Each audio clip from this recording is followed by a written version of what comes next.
Hebrews 9.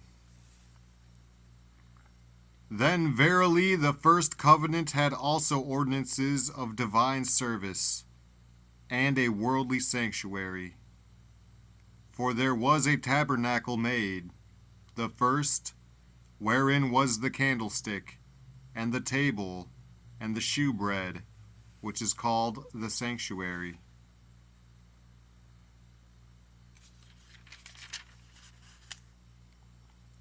And after the second veil, the tabernacle which is called the holiest of all, which had the golden censer, and the ark of the covenant overlaid round about with gold, wherein was the golden pot that had manna, and Aaron's rod that budded, and the tables of the covenant.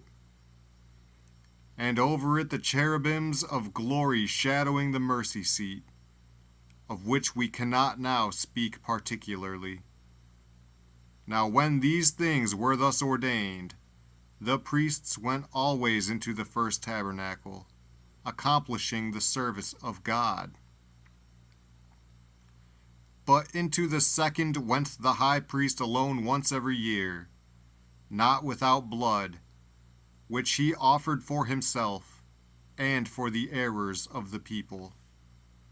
The Holy Ghost this signifying, that the way into the holiest of all was not yet made manifest, while as the first tabernacle was yet standing, which was a figure for the time then present, in which were offered both gifts and sacrifices, that could not make him that did the service perfect, as pertaining to the conscience, which stood only in meats and drinks, and divers washings, and carnal ordinances, imposed on them until the time of Reformation.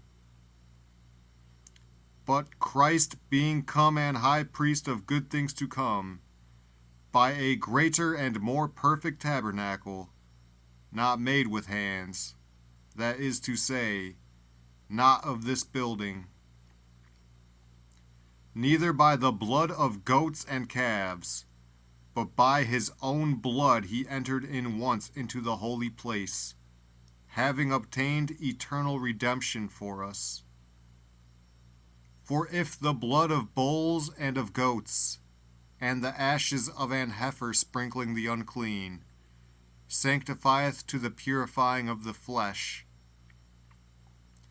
how much more shall the blood of Christ, who through the eternal Spirit offered himself without spot to God, purge your conscience from dead works to serve the living God? And for this cause he is the mediator of the New Testament, that by means of death, for the redemption of the transgressions that were under the first testament, they which are called might receive the promise of eternal inheritance. For where a testament is, there must also of necessity be the death of the testator. For a testament is of force after men are dead. Otherwise it is of no strength at all while the testator liveth. Whereupon neither the first testament was dedicated without blood. For when Moses had spoken every precept to all the people according to the law, he took the blood of calves and of goats, with water, and scarlet wool, and hyssop, and sprinkled both the book and all the people, saying, This is the blood of the testament which God hath enjoined unto you. Moreover, he sprinkled with blood both the tabernacle and all the vessels of the ministry. And almost all things are by the law purged with blood, and without shedding of blood is no remission. It was therefore necessary that the patterns of things in the heavens should be purified with these, but the heavenly things themselves with better sacrifices than these. For Christ is not entered into the holy places made with hands, which are the figures of the true, but into heaven itself, now to appear in the presence of God for us, nor yet that he should offer himself often, as the high priest entereth into the holy place every year with blood of others. For then must he often have suffered since the foundation of the world.